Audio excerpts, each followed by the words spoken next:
And in that same cycle of production, for illustration, we have other costs that we'll set at, say, $10 million, which is comprised of buildings, capital equipment, depreciation, energy, etc.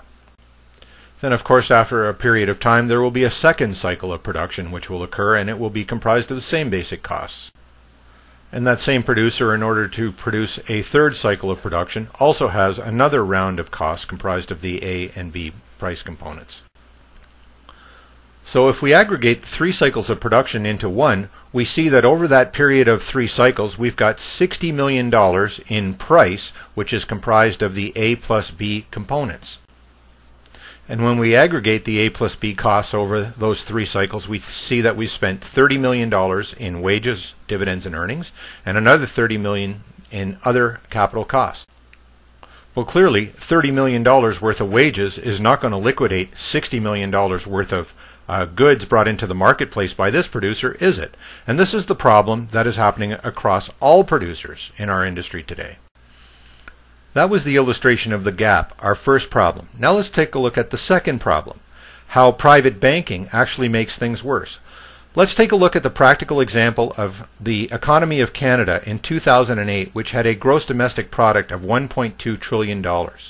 How much money would be needed to liquidate all of these inventories and services? $1.2 trillion. But alas, Statistics Canada told us that only $770 billion was paid out in wages to Canadians, which left a gap of $340 billion. That gap was filled through credit. If we presume that that credit costs, say, an average of 8% interest between the 20% rates of interest on credit cards to the 5% rate of interest on mortgages, the car loans, and everything in between, we could presume that we had $27 billion, which would have been transferred to bankers out of this effective demand. And of course, when bankers issued the credit, they never issued the interest that they were going to be paying themselves. So where does that come from? That comes out of the green money to the left, the $770 billion, out of your and my genes. This is effectively the transfer of the wealth of the nation to international financiers. Let's take a closer look at exactly how our current flawed system works. We're going to look at 3 verticals. On the left, we're going to look at banking flows. In the middle, we're going to look at the marketplace, which is comprised of the producer, the price he sets, and the consumers who buy those goods from the producer. And over to the right, we're going to have a look at government, because government plays a very distinct role in exactly how the gap is filled today. The first thing we draw your attention to is the fact that all of the member banks of the Federal Reserve get their currency, or their right to issue currency, from the 12 reserve banks of the Federal Reserve. The next point is that every dollar that is issued in our economy today is issued as debt. This is a fact that you don't need to search far to discover the truth of. Effectively, we could say that every dollar that a producer needs to bring his goods to market must be borrowed ultimately from one of these member banks. As we've already learned, of the producer's costs, only the A money that he has paid out as wages comes into the marketplace for a consumer to actually be able to make purchases with. When consumers make a purchase with their wages, that's part of the price that has been set by the producers in our marketplace that can be liquidated, but not all by a long shot. But nevertheless, some of the producer's price can be met through the A wages that were paid out to employees. But producers have borrowed their money to finance their production, and of course, a portion of the price that's recovered needs to be paid to banks as interest. And consumers are also borrowing money through credit cards, financing of cars, mortgages, etc., so they need to pay their share in interest as well, don't they? So how do we fill the gap? Government deficit spending. They've been doing it for over 100 years. For all manner of things like military, public works, welfare, make-work projects, pork barrel, you name it. And that money does come into the marketplace to help liquidate the prices. Consumers now have some purchasing power. Unquestionably, it seems to work, doesn't it? It has been for almost 100 years, sort of. We see that governments are spending money and their employees are spending money, which is resulting in prices being liquidated in the marketplace. But alas, this so-called solution is fraught with its own problems. The money that they're borrowing from the banks has the interest clock building on it. Consider $1 billion borrowed over 100 years. In 25 years at 5% interest, you need to repay $3 billion. You don't have the $3 billion because the interest was never issued, so the 3 in another 25 years becomes 9.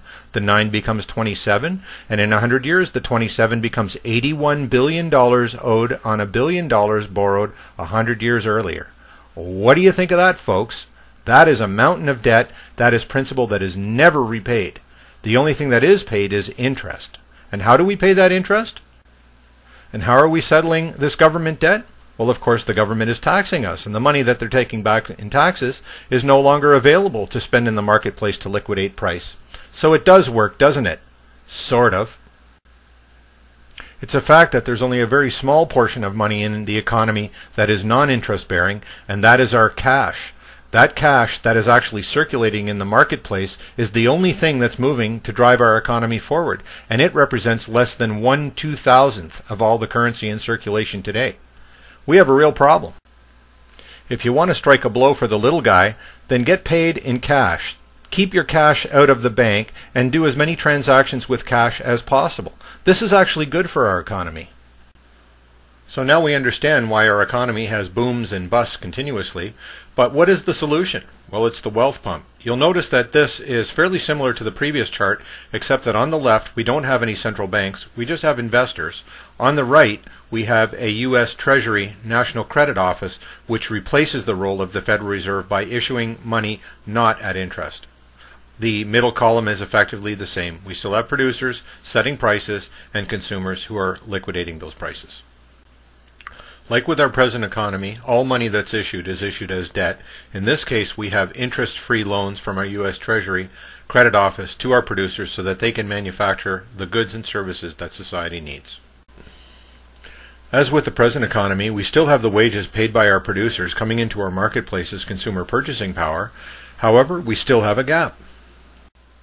But you'll notice that all of the money that our consumers are getting is actually being spent on price and not being spent on interest to the bankers, because as you'll see in a moment, there is plenty of liquidity for consumers. So we see that all of the workers' wages are ultimately returned to the producer. We still have the problem of the gap. One of the ways that the wealth pump proposes to fill the gap is with a national dividend of $1,000 a month for every man and woman. I did a study of the Canadian economy in 2008 and discovered that the gap amounts to $16,000 for every man, woman, and child in that country. In the United States, the demographics are similar. If we give $1,000 to every man and woman, we will not fill the gap, but we will go a long way towards that goal, and we will provide the elimination of welfare and the ability for every American to live in dignity without needing to resort to government assistance. We'll fill the rest of the gap with a compensated price, which really boils down to a sales credit instead of a sales tax, where consumers are rewarded for making a purchase rather than being taxed. And this will actually be new money introduced into the economy at exactly the point that goods are being liquidated, so it will help eliminate any inflation or deflation. If we do the mathematics on this correctly, we will not have inflation or deflation under such a scheme.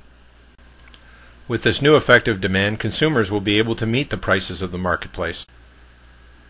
All of this new gap money, this effective demand, will eventually return to the producer so that all of the prices can be liquidated. Because this is not socialism, but is rather economic democracy where consumers are voting with their purchasing power on what goods will be produced in the marketplace, we're still going to have situations where there are consumers who are wealthier than others. And those with surplus money will be in a position that they could actually lend their money to producers to meet their capital requirements rather than the producer needing to obtain all their money from the U.S. Treasury. And these investors will be in a position that they can actually make a return on that investment. And there you have a dividend payment. Now this investor can spend his profits as a consumer in the marketplace with an interesting twist. This is going to continuously pay him a dividend going forward so that he's going to have a nice new source of revenue. This investor spending eventually liquidates the rest of the price so that the producer now has recovered all of his costs. Now that the producer has recovered all of his costs plus a profit, he's in a position that he can pay off the loan that he borrowed from the U.S. Treasury and is in a position to get additional loans to keep his business producing going forward. You'll notice that this is like a fluidic system which has been pushing money like fluid around. It's pushed out the money that was needed to fill the gap. The money returned to the producer so that the producer could liquidate his price, and the pump starts all over again in another cycle of production.